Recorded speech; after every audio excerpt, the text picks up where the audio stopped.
नमस्कार सभी मित्रों और सज्जन वृंदों को। मैं कुछ समय से पाठ कर रहा हूँ विश्व कवि गोस्वामी तुलसीदास के रामचरितमानस का 80 वर्ष पूर्व हुए एक भाष्य का, जो ओरछेस वीरेंद्र सिंह जी देव के राजदरबार के साहित्याचार्य श्री लोकनाथ द्विवेदी सलाहकारी ने किया था। यह अब तक अप्रकाशित है। बहुत महत्वपूर्ण, बहुत शोधपूर्ण और एक विद्वत मंडली के परामर्श से तैयार किया गया। अभी तक मैंने इसकी कड़ियों में कुछ और प्रसंग के तो बहुत से संवाद किए हैं। इस भाष्य से संबंधित यह है हमारा चतुर्थ प्रस्तुतिकरण है और इसमें हम पहुँचे हैं त्रिवेणी के रूपक की चर्चा हुई है। अभी तक गंगा, यमुना और सरस्वती के रूपक का निर्वाह चल रहा है। उसके आगे की चौपाई से आज आरंभ कर रहा हूँ। वटु विश्वास अचल निज धर्मा, तीर्थ राज समाज सुकर्मा, सबहि सुलभ सब दिन सब देसा, सेवत सादर समन कलेसा। इसका भाष्य अब आगे पाठ इसका। अपने कर्तव्य कर्म रूप धर्म में अटल विश्वास ही अक्षय वट है। शुभ कर्मों का अनुष्ठान ही तीर्थराज प्रयाग स्वयं है। प्रयाग तो एक देशीय है, पर यह साधु समाज सबको सब स्थानों में नित्य सुलभ है। ये इसका अर्थ दिया और फिर आगे इसका भाष्य। यहाँ साधु समाज के लक्षण के विषय में लिखा है कि उस समाज में अपने अपने कर्तव्य कर्मों के अनुष्ठान रूप धर्म पर अटल विश्वास रहता है। इसी अटल विश्वास से साधु समाज रूपी प्रयाग का अक्षय वट है, जिसके दर्शन से लोक पावन होता है। यह शुभ कर्मों का लोक कल्याण की भावना से विश्वात्मा के अर्पण करने की आकांक्षा, विश्वात्मा की प्रसन्नता हेतु शुभ कर्म होते हैं। वही स्थान तीर्थराज प्रयाग होता है। यह विश्व के मानव मात्र को सब स्थानों में सदा सुलभ है। केवल उसकी ओर प्रवृत्ति चाहिए। यह साधु समाज सर्वत्र सेवा के योग्य है। इसकी सेवा से जहाँ विश्व के क्लेशों का शमन होता है, वहीं यथार्थ में परमानंद की प्राप्ति होती है। तीर्थराज और संत समाज के सांग रूपक में यहाँ परंपरित रूपक में अक्षय वट, संदर्भ में अटल विश्वास के रूप में स्थिति बताई गई है।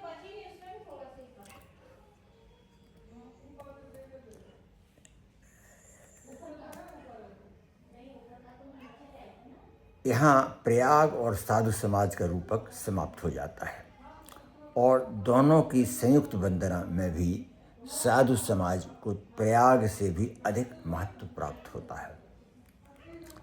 अकथ अलौकिक तीर्थ राऊ, देय सद्य फल प्रकट प्रभाऊ। साधु समाज रूपी प्रयाग अकथनीय है। यह सद्य फल देता है जो सर्वथा प्रकट है। यहाँ अकथ कहने से तात्पर्य यह है कि शुभ कर्मों का अनुष्ठान भिन्न भिन्न रूपों में संपूर्ण विश्व में प्रतिपादित होता रहा है, हो रहा है और होता रहेगा। उसके किसी एक देशीय एक धर्मा उदाहरण से उसको व्यक्त नहीं किया जा सकता। इस मार्ग की व्यापकता में सत्कर्मों में कर्मयोग के अनुष्ठान को धर्म समझकर धारण करने वाला साधु समाज तीर्थराज प्रयाग तो है ही, पर इसमें विशेषता यह है कि यह अकथ ही है। इस कर्मयोग में भगवान के व्यापक भाव को ध्यान में रखकर प्रवृत्त होना पड़ता है। अलौकिक के संयोग से यह भी अलौकिक होता है, क्योंकि लोक कल्याण करता हुआ परमात्मा का भक्त यथार्थ भक्त होता है, जो सच्चा अनुगामी और सच्चा सेवक होता है।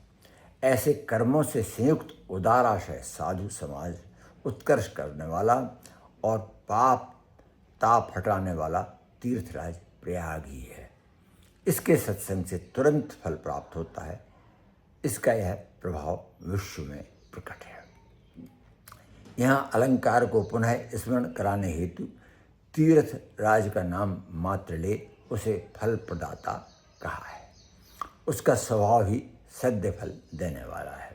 यह कहना स्पष्ट करता है कि जैसे सूर्य का स्वभाव प्रकाश देने का प्रकट है, ऐसे ही इसका भी प्रकट प्रभाव है। अर्थ व्यंजना में यहाँ स्वभावोक्ति अलंकार की ध्वनि है। आगे सुनि समझहि जन मुदित मन, मज्जहि अति अनुराग, लहाई चारि फल अछत तन, साधु समाज प्रयाग। जिज्ञासु जन इस प्रयाग रूप साधु समाज में त्रिवेणी रूपनी राम कथा सुनते हैं और अत्यंत अनुराग से वहाँ हरिहर कथा की त्रिवेणी में मज्जन करते हैं। इस साधु समाज के प्रयाग के स्वभाव से वे जीते जी ही चारों पुरुषार्थों के फल प्राप्त कर लेते हैं। इस साधु समाज के प्रयाग में जिज्ञासु जन रामचरित्र सुनते और समझते हैं। मन में मुदित हो वे अत्यंत अनुराग से वह राम कथा की त्रिवेणी में अवगाहन करते हैं। उसके रहस्यों को गंभीरता से जानकर रसमग्न हो जाते हैं। ऐसे कर्मयोगी भक्तों के द्वारा उनमें प्राप्त राम कथा की त्रिवेणी में स्नान से यदि अनुराग और शांति लाभ हो तो स्वाभाविक ही है। वे धर्म अर्थ और काम तो ठीक है, इसी शरीर से मोक्ष भी पा लेते हैं। जैसे राजा जनक ने मुक्ति प्राप्त कर ली थी। भगवदार्पण बुद्धि से निष्काम कर्मयोग का अनुष्ठान करने वाला लोक कल्याणकारी भक्त जीवन मुक्त ही तो है। वह तो सदा विराट और व्यापक राम की पूजा में संलग्न रहता है। उसे अपना संकुचित स्वार्थ भूल जाता है और उदार भावना से विश्व सेवा में विश्वपति की सेवा का भाव प्रतिष्ठित हो जाता है। यही प्रतीति कर्मफल भोग से बचाती है और जीवन मुक्त बनाती है। साधु समाज की महिमा और उसका फल कहकर उसकी वंदना संत के रूप में पुनः की है। साधु को कोई वेशधारी संत या किसी वेद विरोधी पंथ के प्रवर्तक संत ना समझ लें। इससे ऊपर साधु समाज की पहचान के हेतु उसके स्वरूप का तात्विक बोध करा दिया गया है। इस दोहे में भी तदरूप रूपक है, जिसका रूप पहले भी परंपरा से चला आ रहा है। अलंकार का इतनी दूर तक निर्वाह कठिन है। अतः यहाँ साधु समाज और प्रयाग का रूपक अनुसमझई और मज्जई के द्वारा पल्लवित हुआ है। मज्जन फल पेखिय तत्काला, काक होहि बक पिकऊ मराला, काक होहि पिक बकहु मराला, सुनिया चरज करे जनि कोई, सत्संगति महिमा नहीं गोई। इसमें मज्जन करने का फल तत्काल देखा जाता है। काक, कोयल और बगुला हंस बन जाते हैं। इसे सुनकर कोई आश्चर्य न करे, क्योंकि सत्संगति की महिमा किसी से छुपी नहीं है। साधु समाज के प्रयाग में रामचरित्र की त्रिवेणी के स्नान का पुण्यफल तत्काल प्राप्त देखा जाता है। उसके प्रभाव से कौआ भी कोयल बन जाता है। दुर्भाव से भेदवाणी बोलने वाले भी सर्वप्रिय वाणी बोलने वाले हो जाते हैं। बगुले भी हंस हो जाते हैं। कपटी वेशधारी भी सच्चे विवेकी हो जाते हैं, जिन्हें सत असत के विवेक से सत ग्रहण और असत त्याग का अभ्यास हो जाता है। यह सुन कोई आश्चर्य ना करे, क्योंकि इसमें आश्चर्य की कोई बात ही नहीं है। सत्संगति की महिमा किसी से छुपी नहीं है। सत्संग के प्रभाव से यह सर्वथा संभव है। अलंकार की दृष्टि से राम कथा रूपणी त्रिवेणी में मज्जन से काक का पिक और बक का बराल हो जाना उल्लास अलंकार है। अब आगे इसमें बढ़ते हैं। वाल्मीकि नारद घट जोनी, निज निज मुखन कही निज होनी। जलचर थलचर नभचर नाना, जय जड़ चेतन जीव जहाना। महर्षि वाल्मीकि, देवर्षि नारद और अगस्त्य जी ने अपने अपने मुख से अपने जन्म की कथा कही है। जल, थल और नभ में चलने वाले जो अनेक जड़ और चेतन जीव संसार में हैं, इसका फिर आगे श्रद्धाली का उल्लेख दूसरे उसमें आएगा। लेकिन अभी हम वाल्मीकि, नारद और घटयोनि अगस्त्य इनके संदर्भ को यहाँ लेते हैं। पहले काक से पिक और बक से हंस बनाने वाले सत्संग के महात्मा का प्रभाव का उल्लेख आया है। इसके प्रमाण में जिन तीन महामुनियों के साक्ष्य दिए गए हैं वे हैं वाल्मीकि, नारद और महर्षि अगस्त्य। इन महापुरुषों ने सत्संग का प्रभाव प्रकट करने वाली अपने जीवन की घटनाओं का वर्णन स्वयं अपने मुख से किया है। कहाँ किया, यह संदर्भ इसमें आता है। आदि कवि महर्षि वाल्मीकि ने श्री राम को अपना जीवन वृत्तांत स्वयं सुनाते हुए कहा, हे राम, मैं पूर्व काल में जन्म से ब्राह्मण होने पर भी बचपन से ही किरातों में पला हूँ। अतः आचरणहीन था। मुझे एक शूद्रा स्त्री से आसक्ति हो गई और उससे मेरी अनेक संतानें हुईं। मैं दस्युओं के साथ रह अपने कुटुंब के पालन के लिए लूटमार किया करता था। वन मार्ग से निकलने वाले पथिकों को लूटना और उनकी हत्या करना मेरा व्यवसाय था। एक दिन उस वन मार्ग से सप्तर्षि निकले। मैं उन पर झपटा। उन्होंने कहा, हे धुजाधम, तू यह क्या करता है? तब मैंने कहा उनसे कि मैं वस्त्र आदि लूटने आया हूँ। लूटना ही मेरा पेशा है। इसी से मैं अपने कुटुंब का पालन करता हूँ। उनमें निर्भय और शांत रहे एक संत ने कहा, हे अज्ञानी, तू जा और अपने कुटुंबियों से पूछ कि तू जो पाप कर्म करता है उसका फल भोगने में भी वे तेरे साथ भागी रहेंगे अथवा नहीं। उनके तेज और सत्य का मुझ पर प्रभाव हो रहा था और मैं उनके कहे अनुसार अपने घर गया तथा स्त्री पुत्रों से उक्त प्रश्न पूछा। मेरे उन कुटुंबियों ने कहा, तुम जो उपार्जन करके लाते हो उसमें हमारा भाग अवश्य है, क्योंकि हमारा पोषण करना तुम्हारा कर्तव्य है। पर इसमें तुम जो पाप करते हो उसका उत्तरदायित्व तुम पर ही है, उसका फल तुम ही भोगोगे। हम उसके भागीदार नहीं होंगे। यह उत्तर सुन मुझे उन कुटुंबियों से बड़ी विरक्ति हुई और मैं खिन्न मन से लौटकर उन ऋषियों के पास पहुंचा। उनसे प्रार्थना की कि वे मुझ पर कृपा कर मेरे उद्धार का उपाय बताएं। उन्होंने कृपा कर राम नाम जपने का उपदेश दिया और कहा कि कि वे जब तक लौटकर पुनः उस वन में नहीं आते हैं तब तक मैं बराबर नाम जप करता रहूं। मैंने वैसा ही किया।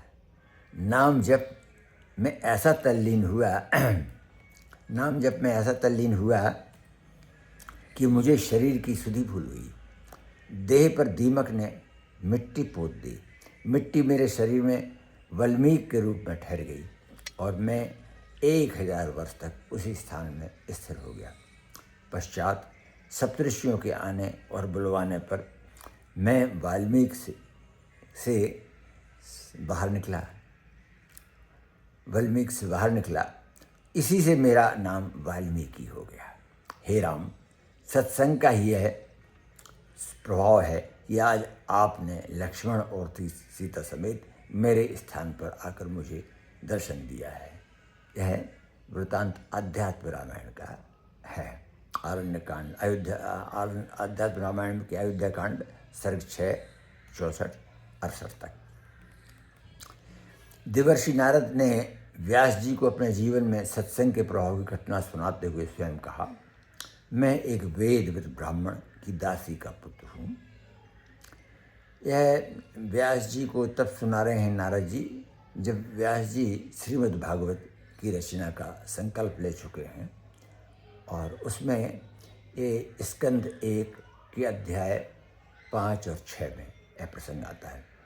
एक बार उसके यहाँ कुछ ऋषि चातुर्मास का व्रत करने को ठहर गए। दासी इनकी माँ के मैं उनकी सेवा में रत रहता था और उनका उच्छिष्ट भोजन कर संतोष लाभ करता था।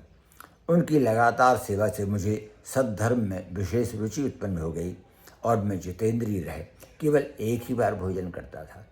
व्रत की समाप्ति पर मैं भी उनके साथ जाने को प्रस्तुत हो गया। तब उन्होंने मुझे भक्ति प्राप्ति की विधि और मंत्र बतलाने की कृपा की। इससे मेरी ज्ञान वृद्धि होने लगी थी। कुछ समय पश्चात मेरी माता की सांप काटने से मृत्यु हो गई।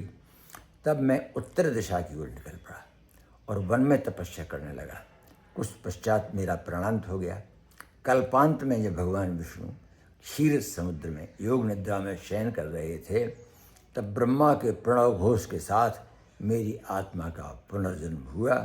ब्रह्मा सृष्टि की रचना करने लगे तब मरीचि आदि के साथ मैं भी उनसे उत्पन्न हुआ। अब इस वीणा को ले हरि गुणगान करते मेरी गति कहीं कुंठित नहीं होती। सत्संग का यह प्रभाव है कि भगवान मेरे हृदय में सदा विराज कर मुझे दर्शन दिया करते हैं। श्रीमद् भागवत स्कंद 1 अध्याय 5 और 6। घटयोनि अगस्त वाल्मीकि रामायण के अनुसार ही ये कहते हैं एक बार अगस्त ऋषि के आश्रम में पधारे और उन्होंने एक बार भगवान शिव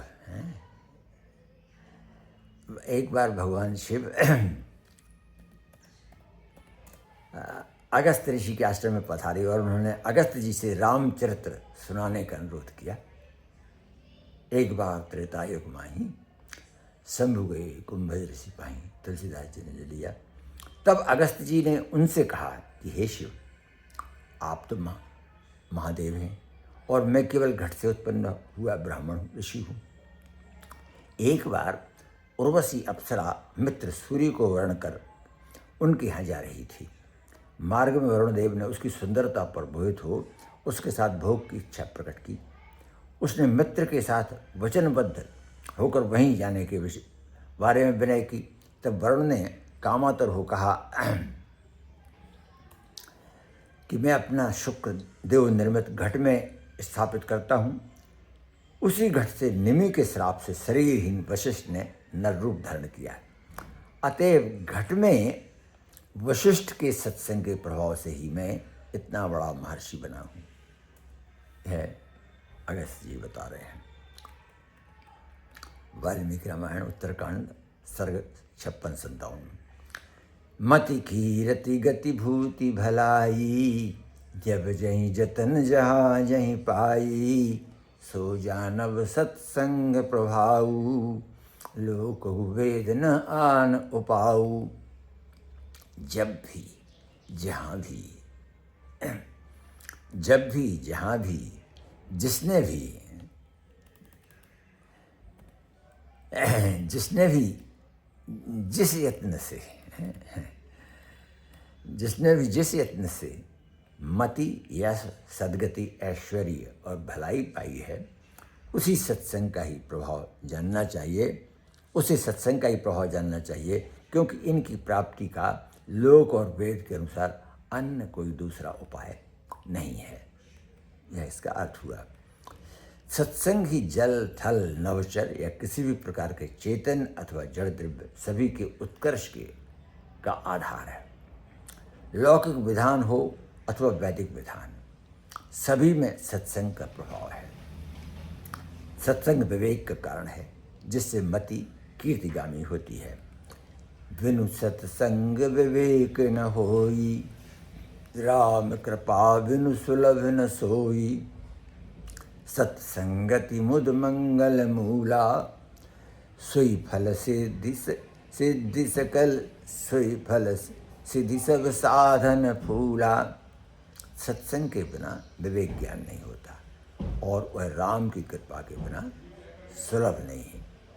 सत्संगति बोध और मंगल की जड़ है। सभी साधन उसके फूल हैं और सिद्धि उसका फल है।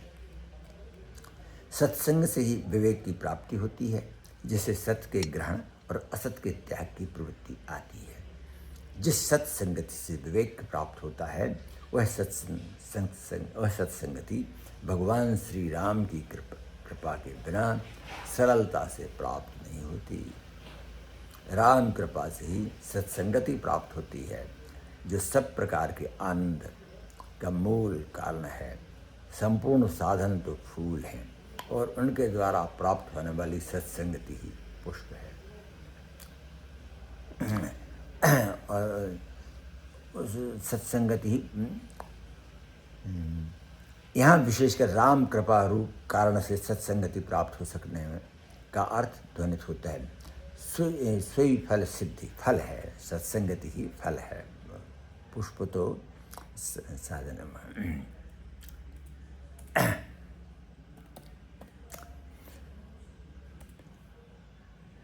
यहाँ विशेषकर राम कृपा रूप कारण से सत्संगति प्राप्त हो सकने का अर्थ ध्वनित होता है।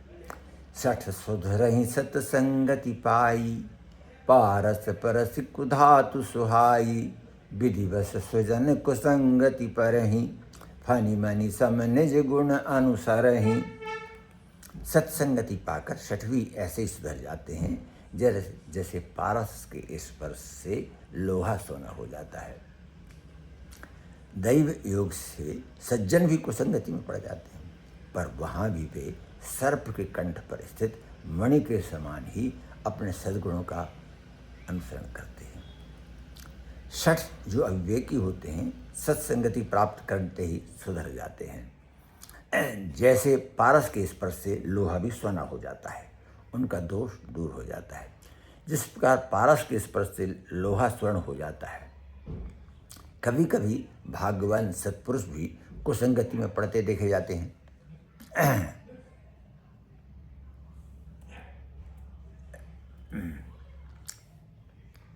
कुसंगति में पड़ते देखे जाते हैं, परंतु वहाँ भी उनको कुसंग के दोष तो लगते ही नहीं हैं, और वे अपने गुणों का ही प्रकाश किया करते हैं।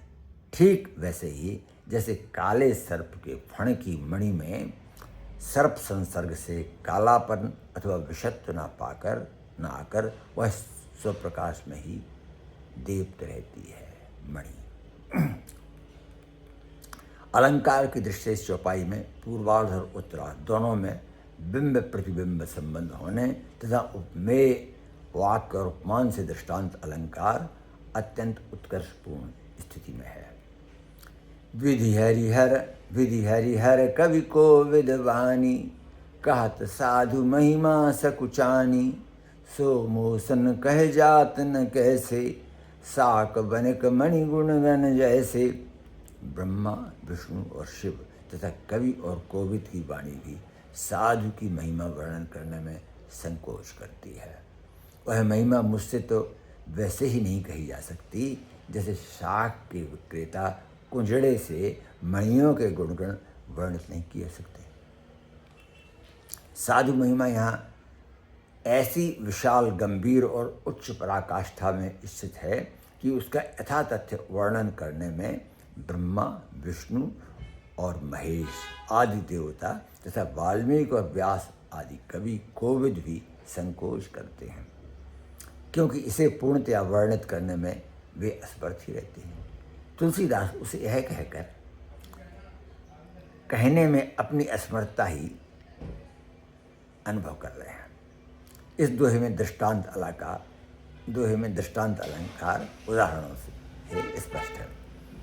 वंदं संत समान चित, हित अनहित नहीं कोई, अंजलिगत शुभ सुमन जिमि, सम सुगंध कर दोई। समदर्शी संत की मैं वंदना करता हूँ, जिसका शत्रु मित्र कोई भी नहीं होता है।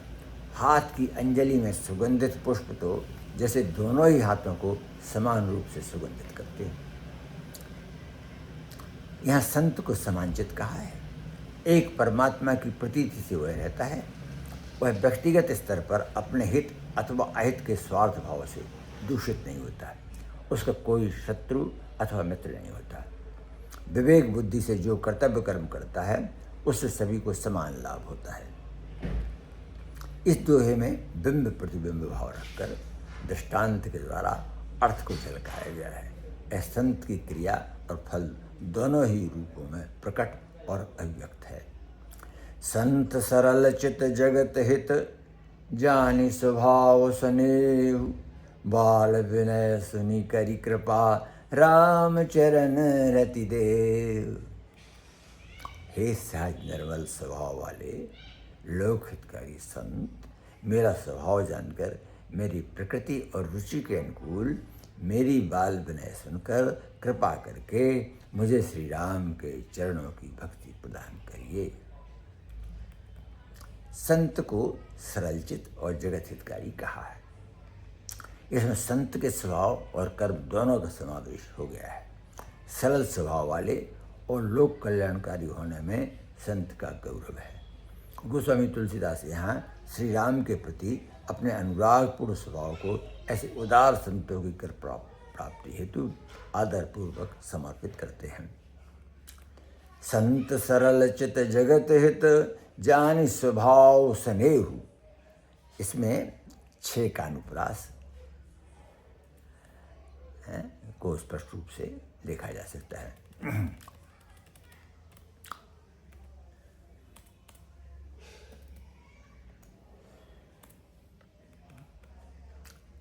खल वंदना का प्रसंग इसके बाद आता है। बहुर बंदी खल गन सत भाये, जे बिन काज दाहिने बाये, परहित हानि लाभ जिन केरे, उजरे हरस विषाद बसेरे। खलों की वंदना करके उनके गुण और धर्म से युक्त रूप में तुलसीदास जी कहते हैं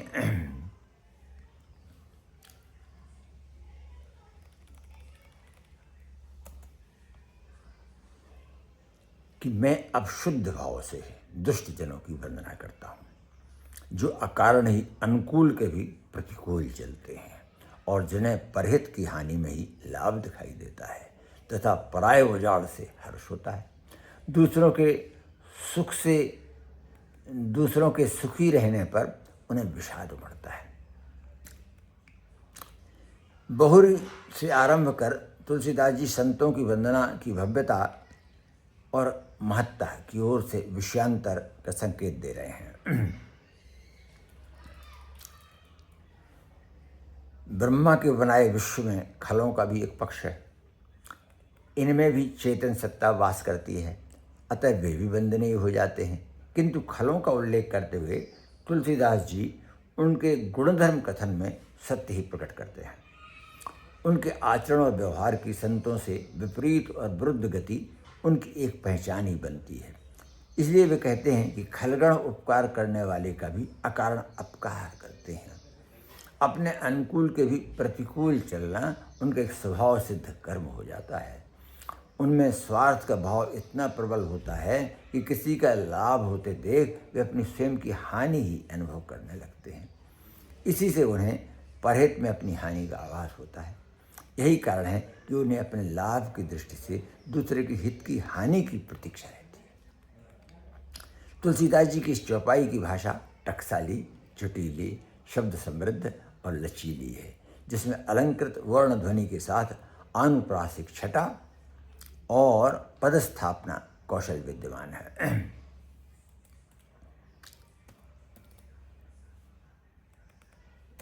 है। खलों की इस ब्याज निंदा में स्वभावोक्ति चित्रण बहुत कौशलपूर्ण है। हरिहर जस राकेश राहु से, पर अकाज भट सहस बाहु से, जे पर दोष लखहीं सह साखी, पर हित घृत जिनके मन माखी।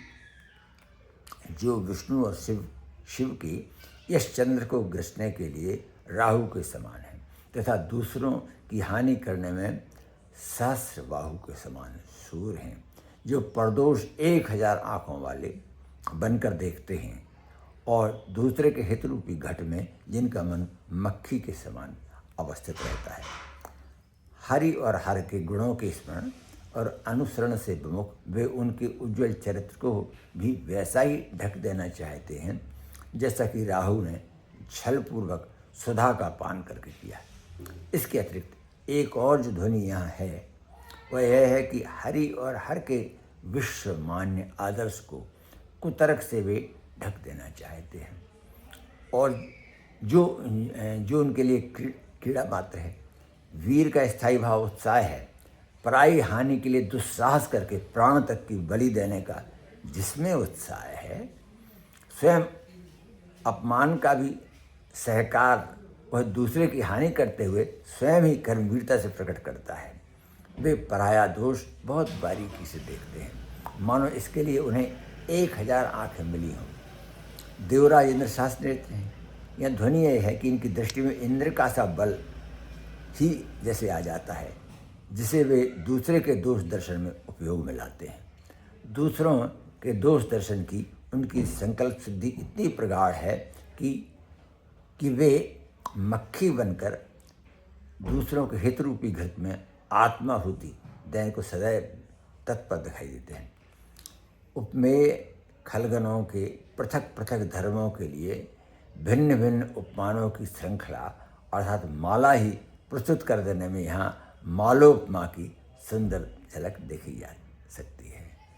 आज इतना ही, यहीं समाप्त करते हैं। जय जय श्री सीताराम।